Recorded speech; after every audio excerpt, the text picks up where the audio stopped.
Friends, இந்த இறைவன் இருக்கிறாருல்ல, அந்த இறைவன் வந்து என்ன பண்ணாராமா, ஒவ்வொரு மனிதனுடைய வாழ்க்கையுமே நீ இப்படி தான் வாழணும் அப்படின்னு சொல்லிட்டு ஒரு ஒரு பக்கமாக வந்து எழுதிட்டு வந்தாராம்.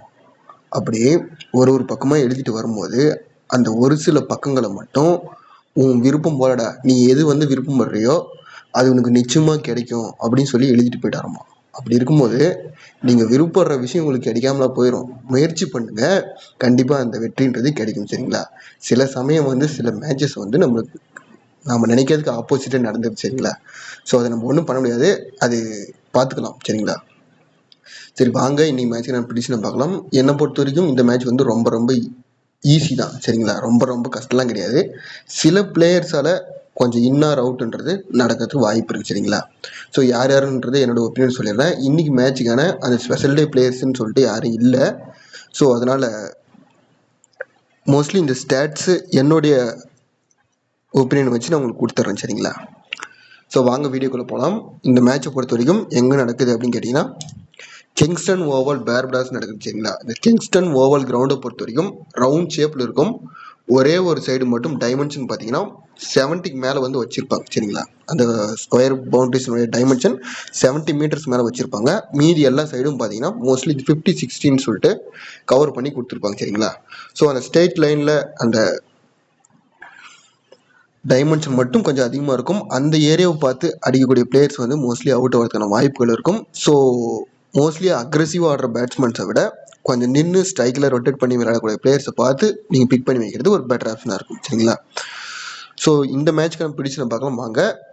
அதே போல் வெதரை பொறுத்த வரைக்கும் லைட் ரெயின் சொல்லி போட்டிருக்காங்க. நம்ம இந்த மேட்ச்சுக்கு மட்டும் இல்லைங்க, எல்லா மேட்சுக்குமே நம்ம என்ன சொல்கிறோம்னா, ஃபஸ்ட்டு பிளேயிங் லெவனும் பாருங்கள், அதுக்கப்புறமா கண்டஸ்டில் ஜாயின் பண்ணுங்கள். நிறைய டைம் இருக்குது. சரிங்களா? முன்கூட்டியே வந்து கண்டஸ்டில் ஜாயின் பண்ணி வைக்கிறது அந்த மாதிரிலாம் வேண்டாம்.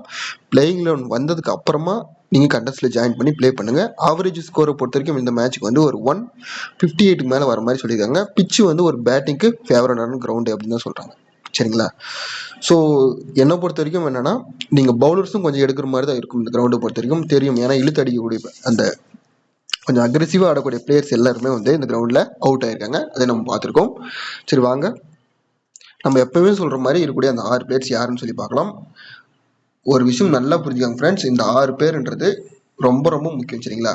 ஆப்கானிஸ்தான் பக்கம் பாருங்க, ரஷீத் கான் இருக்காரு, ஃபரூக்கி இருக்காரு, நெக்ஸ்ட் பாருங்க குர்பாஸ் இருக்காரு. சரிங்களா?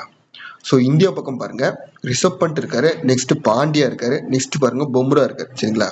ஸோ டோட்டலாக வந்து நம்ம கான்செப்ட் படி இந்த 6 பேர் தான் இருக்காங்க. இந்த 6 பேருமே சேம் டீமில் வந்து யூஸ் பண்ணாதீங்க. நம்ம எப்பவுமே சொல்கிறது தான், இது வந்து ஒரு என்ட்ரன்ஸ் எக்ஸாம் எழுதுற மாதிரி. உங்களுக்கு புரியுற மாதிரி சொல்லணும்னா, இந்த இடத்துல மட்டும் நீங்கள் கரெக்டாக பிளேயர்ஸை வச்சிட்டீங்கன்னாவே அப்படியே ட்ரீம் டீம்ன்றதை நம்ம எடுத்துடலாம். ஸோ ராங்காக நம்ம ப்ரிடிஷன் பண்ணுறப்போ அது வந்து சில சமயம் போட்ட காசு கூட வராது, அந்த அளவுக்கு வந்து ஒரு இம்பாக்டை ஏற்படுத்திடும். ஸோ கவனமாக வந்து இந்த இடத்துல பிளேயர்ஸ் ரிமூவ் பண்ணுறப்ப கவனமாக ரிமூவ் பண்ணுங்கள். என்னோட ஆப்ஷனில் வந்து யார் யாரெல்லாம் ஃப்ளாப் ஆகுன்றதை நான் சொல்லிடுறேன். சரிங்களா? ஸோ ஃபஸ்ட்டு வந்து நான் பாண்டியா வந்து ரிமூவ் பண்ணிடுறேன். சரிங்களா? பாண்டியா வந்து ரிமூவ் பண்ணுறது 2 ரீசன் என்னென்னா, இந்த யூனிவர்சல் கேப்டனாக வந்து இவர் வந்த மேட்ச்லாம் வந்து இவர் ஃப்ளாப் ஆகிருக்காருங்க, நான் பார்த்துருக்கேன். அதனால் இவர் ரிமூவ் பண்ணிடுறேன். நெக்ஸ்ட்டு பார்த்தீங்கன்னா, ஆப்போசிட் டீம்லெல்லாம் நஜிபுல்லா மட்டும்தான் லெஃப்ட் ஹேண்டர் வராரு. சரிங்களா? ஸோ மீதி பிளேயர்ஸ் எல்லாமே ரைட் ஹேண்டர் தான் வராங்க. ஸோ நம்ம இந்தியன் பவுலர்ஸ் பக்கம் பார்க்குறப்ப லெஃப்ட் ஹேண்டர்ஸ் யூஸ் பண்ணி பார்க்குறது பெட்டர் ஆப்ஷன் ஆகுன்றதுனால நான் பாண்டியாவை ரிமூவ் பண்ணி பார்க்குறேன் இந்த மேட்சை பொறுத்த வரைக்கும். நெக்ஸ்ட்டு பார்த்தீங்கன்னா, ஃபேண்டசி டாபிக்ஸும் பார்த்தீங்கன்னா இந்தியா டீம் பக்கம் வந்து இவர் தான் இருக்கார். சரிங்களா? ஸோ இந்த மேட்சை பொறுத்த வரைக்கும் இந்தியா பக்கம் ஃபேண்டசி டாபிக்ஸில் ஹர்திக் பாண்டியா இருக்காரு. ஆப்கானிஸ்தான் பக்கம் பார்த்தீங்கன்னா குர்பாஸ் தான் இருக்காரு. சரிங்களா? ஸோ இந்த 2லேயும் வந்து ஒன்று ஃப்ளாப் ஆகிற மாதிரி கெஸ் பண்ணியிருக்கேன். ஸோ 2மே ஃப்ளாப் ஆகிறது கூட ஒரு வாய்ப்பு இருக்குது. நான் மோஸ்ட்லி குர்பாஸ் பிக் பண்ணி பார்க்குறேன். ஏன்னா குர்பாஸ் வந்து ஸ்டார்டிங்கில் வந்து இனிஷியலாக ஓப்பனிங் பண்ணுறேன் இன்னிங்ஸ். சரிங்களா? ஸோ ரிசர்வ் பண்ணால் கூட கொஞ்சம் பின்னாடி தான் வராரு. ஸோ நம்ம ப்ரையாரிட்டின்னு பார்க்குறப்ப குர்பாஸ் தான் கொடுப்போம். சரிங்களா? ஸோ அதனால் குர்பாஸ் யூஸ் பண்ணிவிட்டு பாண்டியா வந்து ட்ராப் பண்ணிடுறேன். நெக்ஸ்ட்டு பார்த்தீங்கன்னா, ரிசர்வ் பண்ணிட்டு இந்த மேட்ச்சை ட்ராப் பண்ணிடுறேன். சரிங்களா? ஸோ ரிசர்வ் பண்ணிட்டு ட்ராப் பண்ணிவிட்டு மிடில் ஆர்டரில் வரக்கூடிய இந்தியன் பேட்டர்ஸ்க்கு வந்து ஒரு சான்ஸை வந்து கொடுத்து பார்க்குறேன். ஸோ இவங்க 2 பேர் தான் ஃப்ளாப் ஆகிற மாதிரி நான் கெஸ் பண்ணியிருக்கேன். அந்த மேட்ச் பொறுத்தவரைக்கும் ரிசர்வ் பண்ணிட்டும் ஹர்திக் பாண்டியா தான் நான் ஃப்ளாப் ஆகிற மாதிரி கெஸ் பண்ணி வச்சிருக்கேன். ஸோ என்னோட டீமில் வந்து யாரெல்லாம் பிக் பண்ணுறேன் அப்படின்னு கேட்டிங்கன்னா, ரஷீத் கான் இருப்பார். ஓவராலாக 144 விக்கெட் பக்கம் எடுத்திருக்காரு. சரிங்களா? T20 இன்டர்நேஷனலில். ஸோ இவர் வந்து அந்த 150 விக்கெட்டுகளை நோக்கி ட்ராவல் பண்ணுறாரு. ஸோ உங்களுக்கே தெரியும், மோஸ்ட்லி இந்த ரெக்கார்டோட உள்ள வர பிளேயர்ஸ் தான் நான் வந்து உங்களுக்கு கொடுப்பேன். சரிங்களா. நெக்ஸ்ட் பார்த்தீங்கன்னா ஃபசுல் ஃபரிக்கி இருக்காரு. இவர் 149 வந்து விக்கெட் எடுத்திருக்காருங்க. ஜஸ்ட் ஒரே ஒரு விக்கெட் எடுத்தால் போதும், இவர் வந்து அந்த 150 விக்கெட்டில் வந்து ரீச் பண்ணியிருப்பாரு. இவரை யூஸ் பண்ணிக்கலாம். நெக்ஸ்ட் பார்த்தீங்கன்னா பும்ரா. இவர் ஆப்கானிஸ்தானுக்கு எதிராக விளையாட மேட்ச்சில் பார்த்தீங்கன்னா அந்த 3 விக்கெட் 2 விக்கெட்ஸ் எடுத்திருக்காரு. ப்ளஸ் எக்கனாமிக்கெல்லாம் வந்து பவுல் பண்ணுறாரு. நம்மளுக்கு வந்து ஒரே ஒரு விக்கெட் எடுத்து சும்மா ஒரு கேட்ச் பிடிச்சா கூட போதுமானது. நம்மளுக்கு அந்த ஃபேண்டசி டீமுக்குள்ள வர மாதிரி இருந்தால் போதும் நம்மளுக்கு. அந்த ஆப்ஷன் வச்சு பிக் பண்ணியிருக்கேன். நெக்ஸ்ட் பார்த்தீங்கன்னா குர்பாஸ் வந்து பிக் பண்ணிருங்க. இவருக்கும் ஒரு ரெக்கார்டு இருக்கு. சரிங்களா. ஸோ ஒரு 5 4 பக்கம் அடிச்சு வந்து 104 பக்கம் ரீச் பண்ணுவார். ஸோ அந்த ரீசனுக்காக வந்து இவரை பிக் பண்ணியிருக்கேன். ஸோ உங்களுக்கு வந்து வேணும்னா நீங்கள் வந்து பிக் பண்ணிக்கோங்க, இல்லை ட்ராப் பண்ணிட்டு நீங்கள் ரிசர்வ் பண்ணிட்டு யூஸ் பண்ணுறதாலும் யூஸ் பண்ணிக்கோங்க. ஸோ கீப்பர் ஆப்ஷனை பார்த்துட்டு உங்கள் ஆப்ஷனில் நான் கொடுத்துறேன். நீங்கள் யாரை வேணால் ட்ராப் பண்ணிக்கோங்க, பிக் பண்ணிக்கோங்க. நான் ட்ராப் பண்ணுறது பார்த்தீங்கன்னா ரிசர்வ் பண்ணிட்டு பாண்டியா 2 பேரும் ட்ராப் பண்ணிடுறேன். இந்த ஏரியா மறுபடியும் ரொம்ப ரொம்ப முக்கியமான ஏரியாங்க. கரெக்டாக பார்த்து ரிமூவ் பண்ணுங்கள். ரிமூவ் பண்ணாமல் போனீங்கனாலும் ஜெயிக்க முடியாது. ரிமூவ் பண்ணுறப்ப கரெக்டாக பார்த்து ரிமூவ் பண்ணிங்கன்னா அந்த வெற்றின்றது உங்கள் கண்ணு முன்னாடி கண்டிப்பாக வந்து நிற்கும். சரிங்களா. நான் கேரண்டியாக சொல்லிடுவேன். சரி, நெக்ஸ்ட் நம்ம சொல்லக்கூடிய பாயிண்ட் என்ன, அந்த 50-50 ஆப்ஷனில் வந்து யார் இருக்காங்க அப்படின்னு சொல்லி பார்த்துடலாமாங்க. 50-50 ஆப்ஷனில் இன்னைக்கு மேட்சை பொறுத்த வரைக்கும் நம்ம ரொம்ப ரொம்ப ஈஸியாங்க. டக்குன்னு நான் கொஞ்சம் டைம் அதிகமாக மாதிரி தெரியுது. டக்குன்னு நான் கொடுத்துட்றேன். விராட் கோலி, அக்சர் பட்டேல், ரஷீத் கான். சரிங்களா. 3 பேர் இருக்காங்க. ஸோ விராட் கோலியை பொறுத்த வரைக்கும் லாஸ்ட் மேட்ச் டக் அவுட்ல போயிருக்காரு. இந்த மேட்ச்ல வந்து சைன் ஓவர்னு எதிர்பார்க்குறேன். என்னோட டீம் கேப்டனா வந்து விராட் கோலி தான் இந்த மேட்ச் கொடுக்குறேன். சரிங்களா. பார்க்கலாம் விராட் கோலி ஆடுறாரா இல்லைன்னு சொல்லிட்டு. நெக்ஸ்ட் பார்த்தீங்கன்னா அக்சர் பட்டேல் வந்து பிக் பண்ணிக்கிறேன். நான் ஆல்ரெடி சொல்லியிருக்கேன், நஜிபுல்லா மட்டும் தான் லெஃப்ட் ஹேண்டர் இருக்காரு. ஸோ மீதி எல்லா பிளேஸுமே ரைட் ஹேண்டர் இருக்கிறனால அக்சர் பட்டேலும் வந்து உள்ள வரதுக்கான வாய்ப்புகள் இருக்கு. ஸோ இவர் 8 விக்கெட்லையும் வந்து விக்கெட் எடுத்திருக்காருங்க. ஆப்கானிஸ்தானுக்கு ட்ரபிள் கொடுத்துருக்காரு.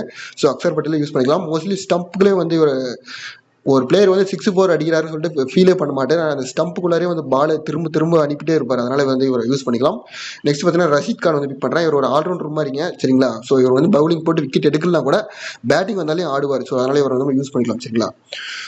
ஸோ இந்த மேட்சுக்கான சில பேர்லாம் வந்து மோஸ்ட்லி ஹர்தீப் சிங் பும்ரான்னு சொல்லிட்டு வைஸ் கேம் ட்ரை பண்ணுவாங்க. பாருங்க சென்ட்ரல் ஆல்ரவுண்டர் அக்சர் பட்டேல் தான் வந்திருக்காரு. ஒருவேளை ஒரு வைஸியா வந்து நீங்க ரிஸ்கா ட்ரை பண்றவங்களா அக்சர் பட்டேல் கூட ட்ரை பண்ணி பாருங்க. சரிங்களா. ஆனால் விக்கெட் எடுத்திருக்காரு 8 விக்கெட்ல. ட்ரை பண்றவங்க ட்ரை பண்ணி பாருங்க. நெக்ஸ்ட் பார்த்தீங்கன்னா நம்ம எப்பவுமே சொல்ற மாதிரி இந்த லோபிக் பிளேயர்ஸ் யாருன்னு பார்க்கலாம். அதுக்கு முன்னாடி யூனிவர்சல் டீம்ல யாரை ரிமூவ் பண்றேன்னு நான் சொல்லிடுறேன்.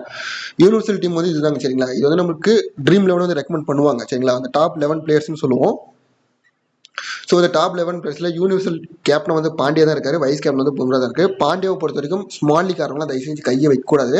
ஏன்னா திடீர்னு ஒரு 30 பாயிண்ட் எடுத்துட்டா கூட சரிங்களா, உங்க ஆப்னன் வந்து போட்டு வரும். அந்த 30 பாயிண்ட் டிஃபரெண்ட்ல தோத்துருவீங்க. அதனால வந்து ஸ்மால் லீக்காரங்களை வந்து ட்ராப் பண்ணாதீங்க. ஸோ நெக்ஸ்ட் வந்து பாத்தீங்கன்னா யாரை ட்ராப் பண்ணுறேன்னு சொல்லிடுறேன். முக்கியமான பாயிண்ட்டுங்க இது.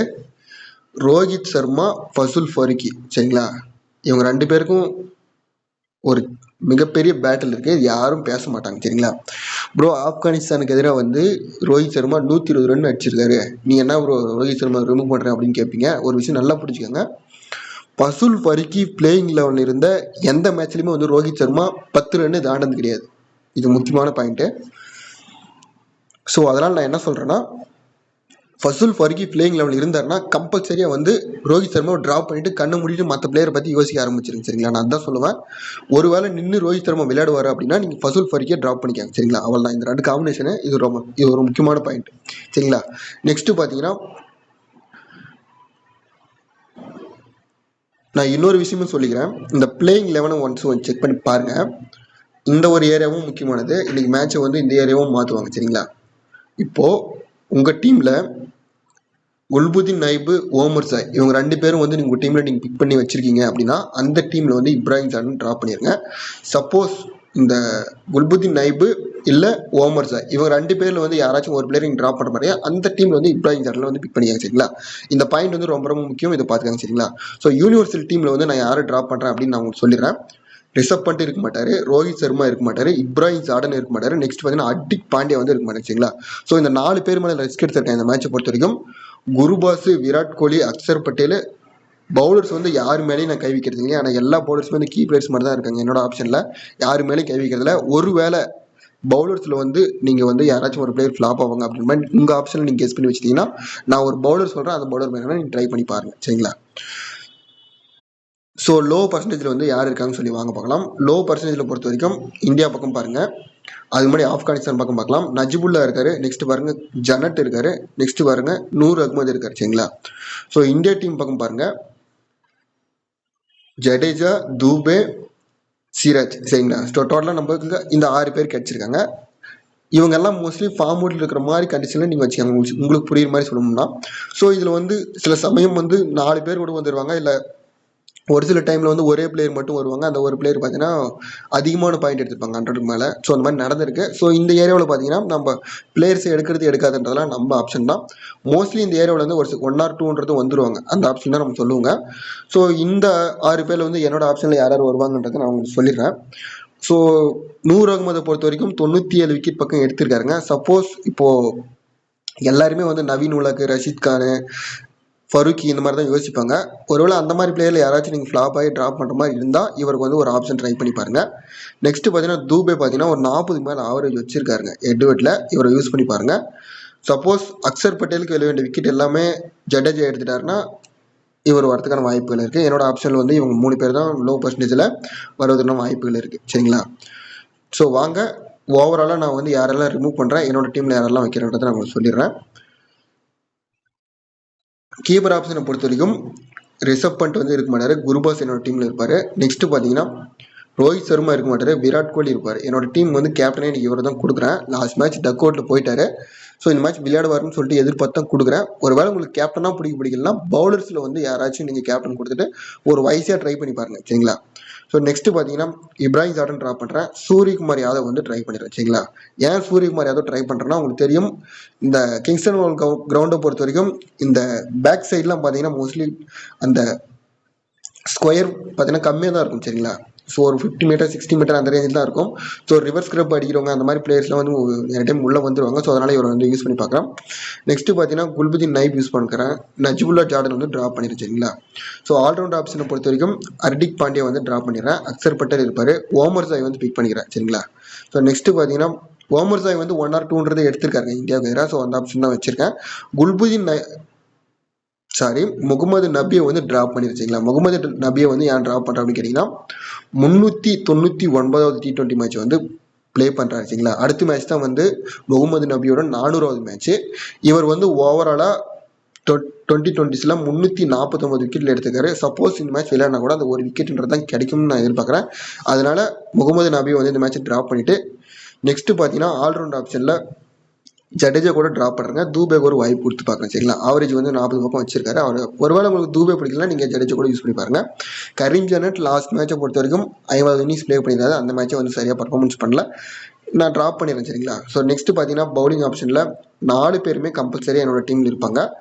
நவீன் உலக், சிராஜ், நூர் அகமது யாருமே வந்து யூஸ் பண்ணி பார்க்குறதில்ல, சரிங்களா. ஒருவேளை உங்களுக்கு இந்த 4 பவுலர்ஸில் வந்து யாராச்சும் ஃப்ளாப் ஆவாங்க அப்படின்னு மாதிரி நீங்கள் கெஸ் பண்ணிங்கன்னா நீங்கள் வந்து நூர் அகமது வேணும்னா யூஸ் பண்ணி பாருங்க, சரிங்களா. ஸோ வாங்க என்னோட டீமில் இருக்கக்கூடிய அந்த 11 பேர்ஸ் யாரும் பார்க்கலாம். ஸ்டாட்ஸ் வைஸ் தான் கொடுக்குறேன், தயவு செஞ்சு காப்பி பேஸ்ட்ன்றது பண்ணாதீங்க, சரிங்களா. பிளேயிங் லெவலில் சேஞ்சஸ் வராமல் இருந்தால் மட்டும்தான் சில சமயம் ஒர்க் ஆகுமே தவிர பிளேயிங் லெவலில் சேஞ்சஸ் இருக்கும்போது அந்த காப்பி பேஸ்ட்ன்றது பண்ணாதீங்க, அது வந்து ஒர்க் ஆகாது, சரிங்களா. நான் வந்து சொல்கிறதே நீங்கள் கற்றுக்கணும் அப்படின்றதுக்காக தான் நான் சொல்லி தரேன் தவிர காப்பி பேஸ்ட் பண்ணுற மாதிரி தான் நான் டீமை மட்டும் கொடுத்துட்டு போயிடுவேன், சரிங்களா. அதுக்காக தான் சொல்கிறது, கற்றுக்கிட்டிங்கன்னா உங்களுக்கே வந்து தெரியும். அதுக்கப்புறம் நீங்களே விளையாடுறதுல தெரிஞ்சுப்பீங்க எப்படி விளையாடணுன்றது. அதுக்காக தான் நம்ம சொல்கிறது. ஸோ என்னோட டீமில் இருக்கக்கூடிய அந்த 11 பேர்ஸ் இவங்க தான். விராட் கோலி தான் கேப்டன் கொடுத்துருக்கேன், வைஸ் கேப்டன் வந்து ஹர்ஷ்தீப் சிங் ட்ரை பண்ணியிருக்கேன். இதுக்கான ஃபஸ்ட்டு பார்த்தீங்கன்னா 2 பேருமே வந்து ரைட் ஹேண்டர்ஸ் தான் இருக்காங்க. சப்போஸ் இனிஷியலாக விக்கெட் விழுந்துருச்சுன்னா, ஏன்னா ஃபஸ்ட் ஓவர் அவர் ஹர்ஷ்தீப் தான் போடுறாரு, சப்போஸ் விழுந்துருச்சுன்னா நான் ஒரு லக்காக தான் இருக்கும், அதுக்காக தான் ட்ரை பண்ணியிருக்கேன். நீங்கள் வேணும்னா யூஸ் பண்ணி பாருங்கள், இல்லை வேறு பிளேயர் யூஸ் பண்ணி பாருங்கள். அக்சர் ட்ரை பண்ணி பாருங்கள், இல்லை எக்கனாமிக்கலாக பவுல் பண்ணுற பும்ராவே நீங்கள் ட்ரை பண்ணி பார்க்கலாம், சரிங்களா. ஸோ நம்மளுடைய ஆப்ஷன் வந்து இதுதான். பார்க்கலாம் விராட் கோலி அடிக்கிறாரா இல்லை கோலி பிடிச்சின்னு போகிறாருன்றத மேட்ச் பார்க்குறப்ப தான் தெரியும். ஏன்னா ஒரு லாஸ்ட் மேட்ச் டக் அவுட் ஆகிருக்காரு, சைன் ஆவார்னு சொல்லி. ஏன்னா இப்போ ஃபார்மில் இல்லாத பிளேயர்ஸ்லாம் விளையாட்டு வராங்க, நீங்களே தெரியும். நேற்று கூட டிகாக் விளையாடிருந்தாரு. ஸோ அந்த ரீசனுக்காக தான் ட்ரை பண்ணி பார்க்கலாம். ஸோ வீடியோ பற்றி கருத்துக்களை வந்து மறக்காம கமெண்ட் செக்ஷன் சொல்லிட்டு வாங்க. தேங்க்ஸ் ஃபார் வாட்சிங். முயற்சி பண்ணுங்கள், வெற்றின்றது கண்டிப்பாக கிடைக்கும்.